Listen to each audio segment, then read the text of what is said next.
Hello, this is Michael Paul with the New Orleans Scottish Rite College. I've received a few interesting emails lately. I'd like to discuss one of them with you. The brother who sent in the email is a new Mason. He said that he met a Mason who identified himself as a 33rd degree Scottish Rite Mason. He then added that the Mason belonged to a jurisdiction not recognized by his jurisdiction. He wanted to know how he should treat him. The brother was serious, and it was clear that the situation had never been mentioned to him by any members of his lodge or his Scottish Rite Valley. Let's look at this question. First off, Grand Lodges maintain what's known as fraternal relations with other Masonic bodies, or they don't. This means that all the lodges under any jurisdiction that has fraternal relations with your Grand Lodge is considered okay to visit. If fraternal relations do not exist, then visitation is usually not allowed. But it needs to be pointed out that each jurisdiction has its own rules. For more specific information as to the rules and regulations concerning visitations for you, I strongly suggest that you contact your Grand Secretary's office. But the problem that I sometimes see is Masons who get carried away with things. Some feel that if fraternal relations do not exist with another body, then that means that you have a right, or maybe even a duty, to be rude or unpleasant to the other person.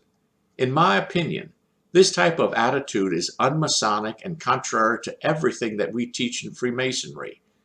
We must obey the laws, rules, and regulations of our own jurisdiction, but at the same time, we are not to be discourteous to others simply because they may belong to a jurisdiction that we don't recognize.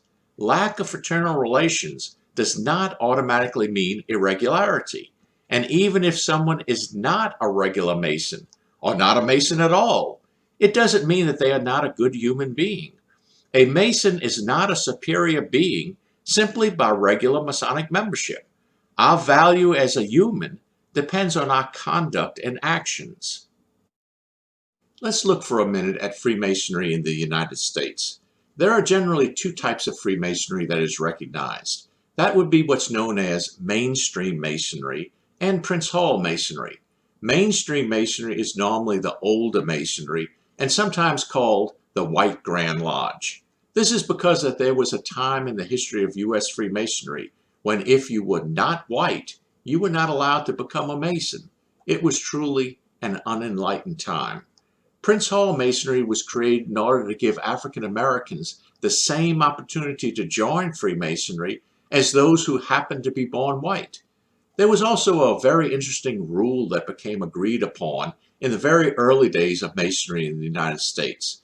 That rule was that there could only be one Grand Lodge per state. With that rule, any additional Grand Lodge became automatically irregular.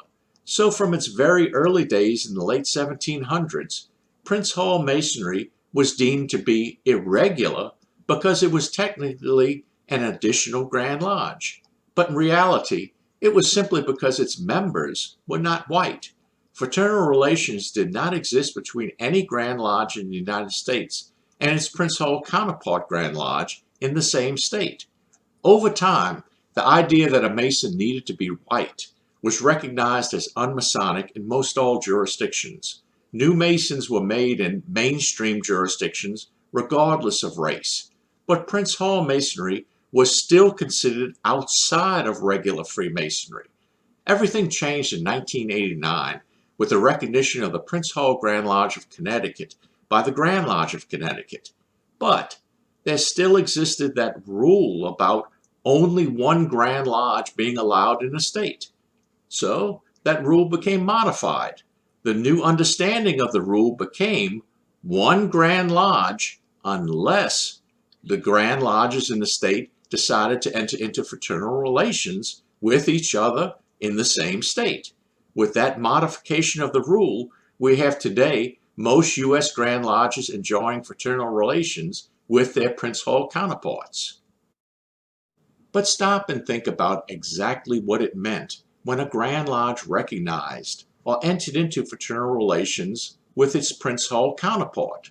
Prior to a Grand Lodge and its Prince Hall counterpart entering into fraternal relations, did they view each other as regular?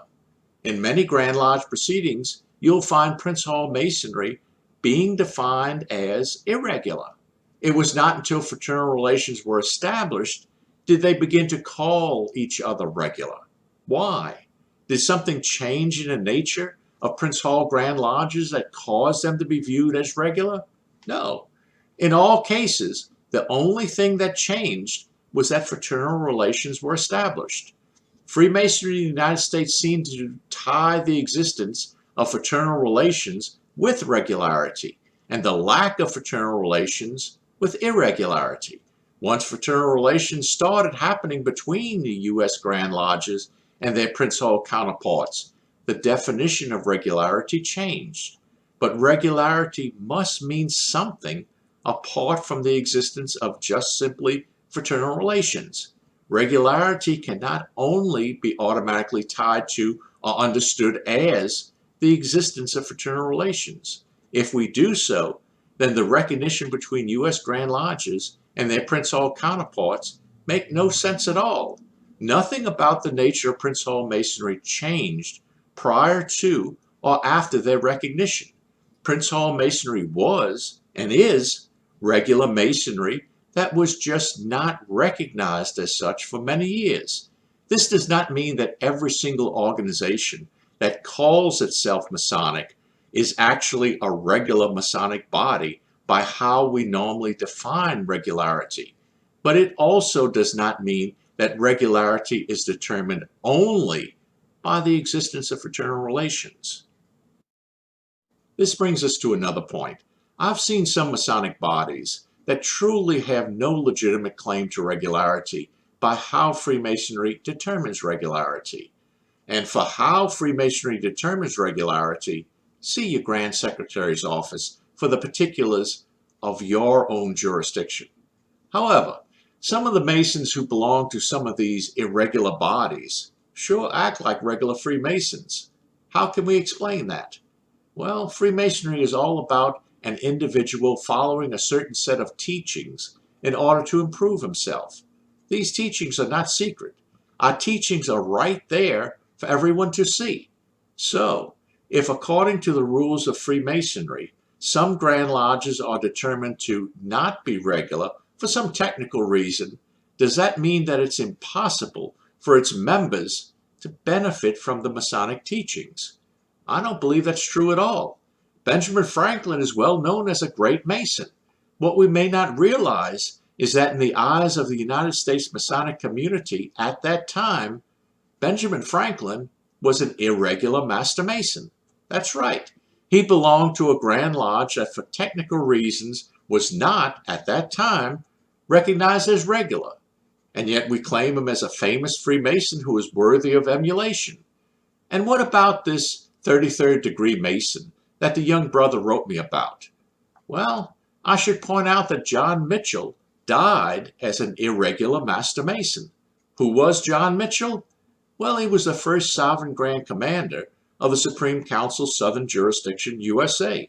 He was the first Grand Commander of the first Scottish Rite Supreme Council.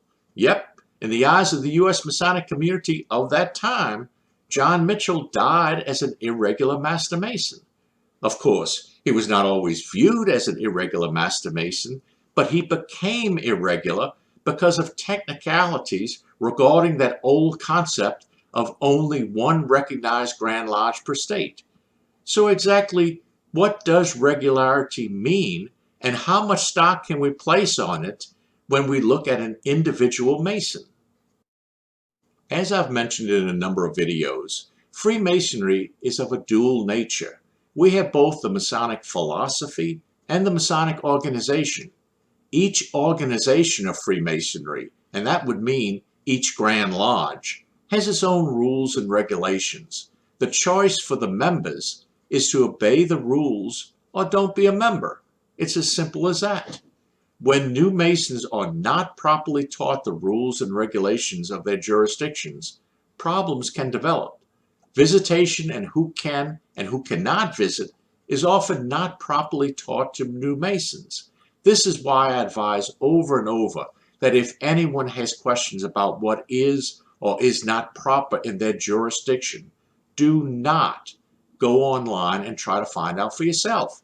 You can ask a question and receive a completely correct answer for another jurisdiction that is completely wrong for your jurisdiction.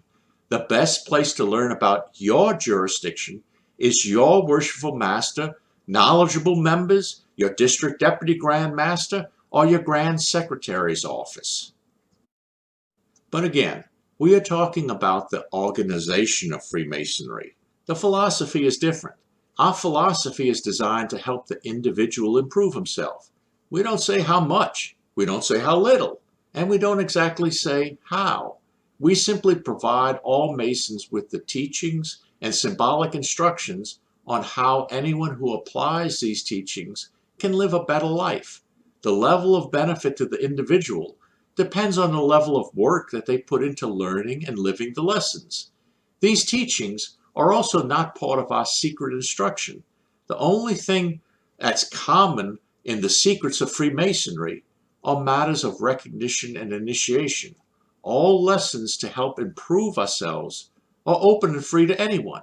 So, if our goal is ultimately to make ourselves better, and we make instruction of how to do this available to anyone, then we are in fact benefiting members of our organization as well as those who are not members but choose to take advantage of what we teach. This brings us to what may seem a very strange situation concerning the members of our organization. This is especially true if members of our organization do not take advantage of our teachings, and yet others who are not members do take advantage of what we teach. So, who is the real Mason? A member of our organization who knows nothing about our teachings, or the non-member, or even the so-called irregular Mason who has taken the time to learn and benefit from what we teach?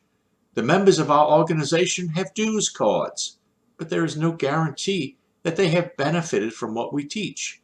The Master Mason or even the 33rd degree Mason may not know anything about the Masonic philosophy, and certainly maybe not more than the average guy on the street. On the other hand, one who belongs to an irregular lodge of Masons may truly walk in the philosophy of what we teach. This places us in an interesting position. What does it mean to be a Mason? Are we a Mason only if we possess a dues card? Are we a Mason if we live and practice the teachings of Freemasonry? All new candidates are asked where they are first prepared to be made a Mason. The answer is in their heart. When these individuals were first prepared to be made a Mason, they didn't have a dues card. They were not members of our organization.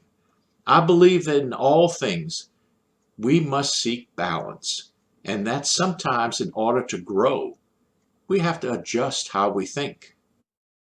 The organization of Freemasonry is limited to those who are members. The philosophy of Freemasonry is limited to those who take the time to study the Masonic teachings. There is no requirement for the members of the organization to understand its philosophy. There is no prohibition for those who are not members of our organization to study and understand our philosophy. It's my opinion that those who are not members of our organization and yet study our philosophy and know our teachings are truly special human beings. Those members of our organization who act superior to anyone else, simply by virtue of their membership in our organization, or by any office they have held, or any degree that they have received, display a profound failure in the understanding of what we actually teach. Their Masonic foundation is built on the sand of ego. Because of the rules and regulations of our organization, we have limits on how we can interact with those who are not members of our own organization. But if we have any understanding of what we teach, then we must treat all seekers of light with the respect due those who know and live by the light. We must acknowledge kindred spirits, maybe not through the limitations of organizational rules, but with the unlimited respect and admiration of those who truly walk the path that we should all walk. In other words, be nice, don't judge, respect kindred spirits, and act as a true Mason. We are and can be so much more than just a dues card or a certificate with our name on it. Thank you for watching. If you like the videos, please hit the like button and subscribe to us. Please also support our work through Patreon. Just follow the link in the video description. It is appreciated. See you next time.